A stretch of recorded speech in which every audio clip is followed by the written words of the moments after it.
क्या आपने कभी सोचा है कि अगर आप किसी ऐसी जगह पहुंच जाएं जो दुनिया के किसी नक्शे पर हो ही ना, एक ऐसा गुमनाम कोना जहां वक्त के मायने बदल जाते हों, जहां हर सुबह एक ही तारीख लेकर आती हो और जहां से बाहर निकलने का कोई रास्ता ही ना हो।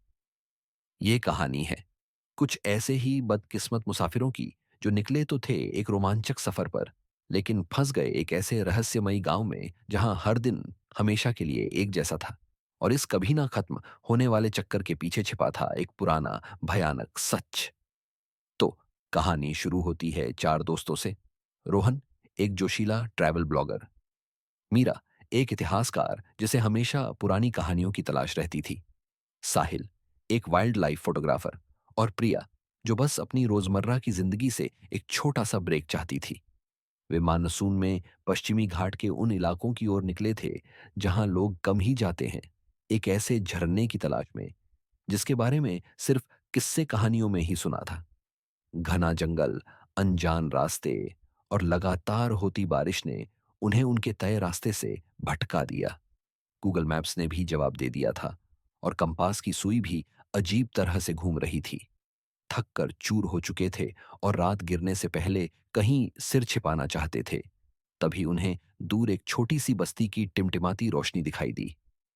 एक ऐसा गांव जिसका नामो निशान उनके पास मौजूद किसी नक्शे या गाइडबुक में था ही नहीं। देखने में तो वो किसी आम पहाड़ी गांव जैसा ही लग रहा था। मिट्टी की झोपड़ियां, शांत गलियां और अपने अपने कामों में लगे लोग। पर गांव में कदम रखते ही उन्हें एक अजीब सी खामोशी और कुछ अनकहा सा एहसास हुआ। कुछ ऐसा जो वो समझ नहीं पा रहे थे। अगली सुबह जब उनकी आंख खुली तो पहली नजर में सब कुछ ठीक ठाक लगा। गांव वाले अपने रोजाना के काम कर रहे थे, बच्चे खेल रहे थे और औरतें कुएं पर पानी भर रही थीं। दोस्तों ने गांव वालों से पूछा कि यहां से कोई मुख्य सड़क या बड़ा कस्बा किधर है, पर उनके जवाब बड़े अजीब और टाल-मटोल वाले थे, मानो बाहरी दुनिया जैसा शब्द उन्होंने कभी सुना ही ना हो। दोपहर होते होते चारों को लगने लगा कि कुछ तो बहुत ज्यादा गड़बड़ है। साहिल ने सुबह जो तस्वीरें खींची थीं, उनमें से कुछ में वही लोग ठीक वही काम करते दिख रहे थे जो वो उस वक्त अपनी आंखों से दोबारा देख रहा था। और प्रिया ने भी देखा कि एक बूढ़ा आदमी जो सुबह एक खास जगह पर बैठकर चिलम पी रहा था, ठीक उसी वक्त उसी तरह दोबारा वहीं बैठा था और उसने वही बातें दोहराई जो सुबह कही थी। धीरे धीरे उन चारों पर यह भयानक सच जाहिर होने लगा। गांव वाले एक ही दिन को बार बार जी रहे थे। हर छोटी बड़ी बात, हर बातचीत, हर काम, सब कुछ एक कभी न खत्म होने वाले चक्कर में दोहराया जा रहा था।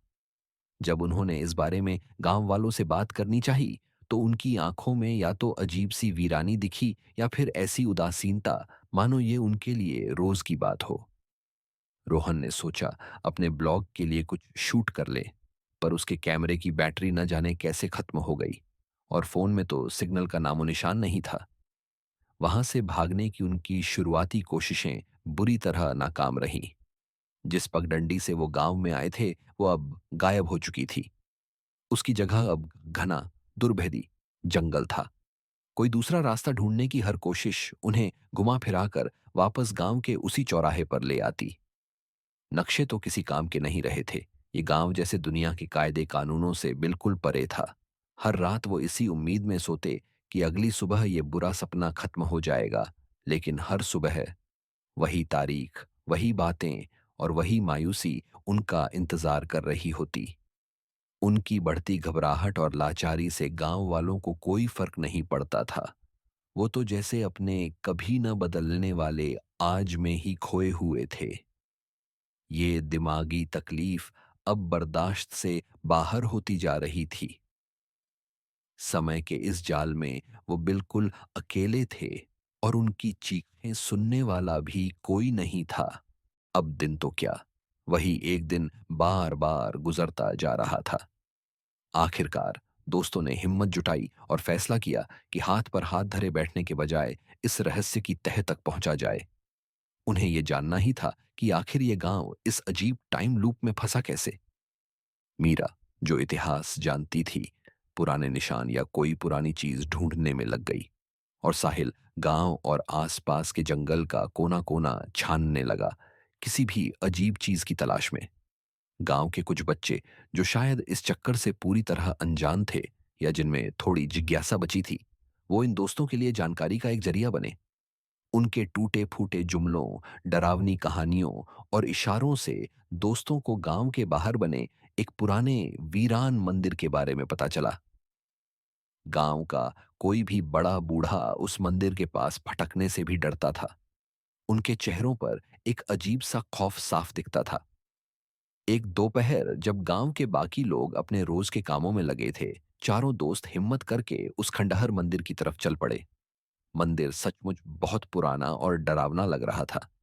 दीवारों पर अजीब सी नक्काशी थी, मानो किसी भूली बिसरी दुनिया की कहानी कह रही हो।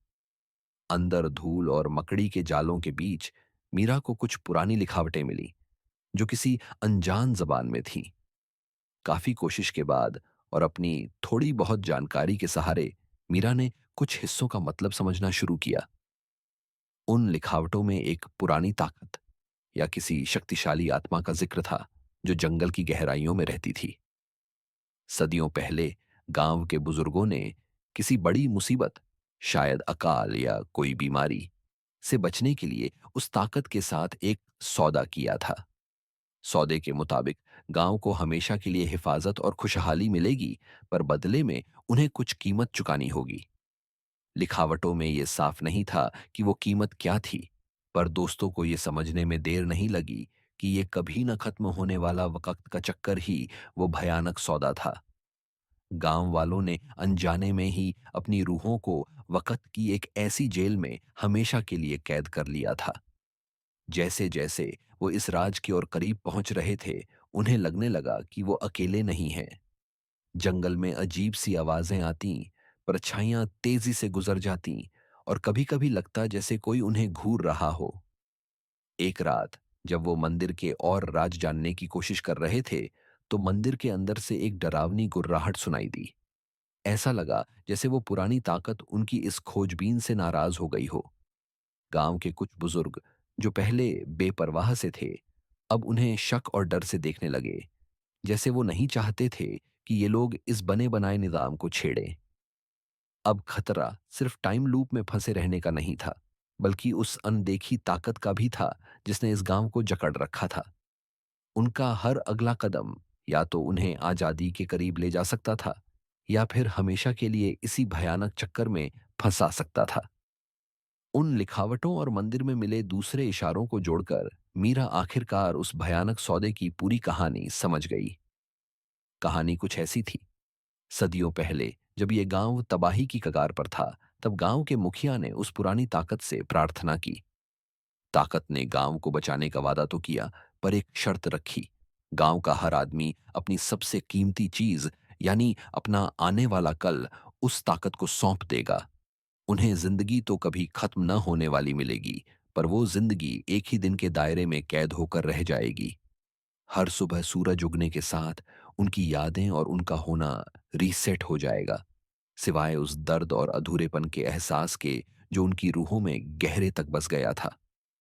वो पुरानी ताकत कोई भगवान या देवता नहीं थी, बल्कि एक परजीवी जैसी ऊर्जा थी जो वक्त और यादों पर जीती थी। ये गांव उसके लिए कभी न खत्म होने वाले खाने का जरिया था। दोस्तों को यह भी पता चला कि उस ताकत को वक्त वक्त पर नई ऊर्जा की जरूरत पड़ती थी, यानी नए लोग जो इस चक्कर में फंसे और उसकी ताकत बढ़ाए। शायद इसीलिए वो इस गांव तक पहुंच पाए थे। उन्हें यहां लाया गया था, ये जानकर कि वो भी इस भयानक सौदे का अगला शिकार बन सकते हैं। दोस्तों ने उस ताकत का सामना करने का फैसला किया। उन लिखावटों में उस ताकत को शांत करने या उसे ललकारने के कुछ धुंधले से तरीके बताए गए थे। उनमें से एक था मंदिर के सबसे अंदरूनी हिस्से में बनी एक वेदी पर कोई ऐसी चीज रखना जो वक्त के बंधन से आजाद हो। भारी दिल और खौफ के साथ वो चारों एक बार फिर उस वीरान मंदिर में पहुंचे। जैसे ही वो अंदर के हिस्से के पास पहुंचे, हवा भारी हो गई, ठंड बढ़ गई और दीवारों पर बनी डरावनी शक्लें जैसे जिंदा हो उठी। उस ताकत ने अपनी मौजूदगी का एहसास दिलाया। उसका कोई शरीर नहीं था, बल्कि एक महसूस होने वाला दबाव था। कानाफूसियां थीं और डरावनी परछाइयां थीं। रोहन के पास अपने दादाजी की एक पुरानी टूटी हुई घड़ी थी। एक ऐसी घड़ी जो सालों से बंद पड़ी थी और जिसका वक़्त से अब कोई लेना देना नहीं था। उसने कांपते हाथों से उसे वेदी की तरफ बढ़ाया। जैसे ही घड़ी ने वेदी को छुआ, एक तेज रोशनी फैली और एक कान फाड़ देने वाली चीख पूरे मंदिर में गूंज उठी। परछाइयां पीछे हटने लगीं और वो भयानक दबाव कम होने लगा। पर क्या ये काफी था? क्या उन्होंने उस चक्कर को तोड़ दिया था? रोशनी धीमी हुई और मंदिर वापस अपनी चुप्पी में खो गया। लेकिन कुछ तो बदला था। हवा में अब वो भारीपन नहीं था। उन्हें पहली बार गांव से बाहर दूर सुबह के सूरज की किरणें दिखीं, जो घने जंगल को चीर कर आ रही थीं।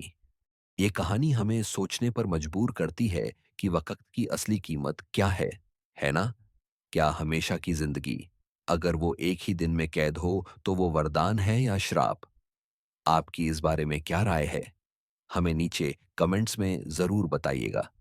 और अगर आपको ऐसी ही रहस्यमयी और रोमांचक कहानियां पसंद हैं, तो हमारे चैनल को सब्सक्राइब करना मत भूलिएगा।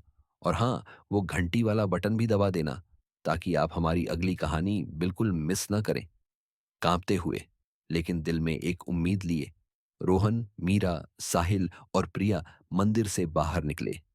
गांव अब भी वैसा ही था, पर गांव वालों के चेहरों पर सदियों बाद पहली बार एक हल्की सी हैरानी और उलझन थी। बच्चे जो कल तक एक ही खेल बार बार खेल रहे थे, आज कुछ नया करने की कोशिश में लगे थे। उन चारों ने पीछे मुड़कर गांव को नहीं देखा।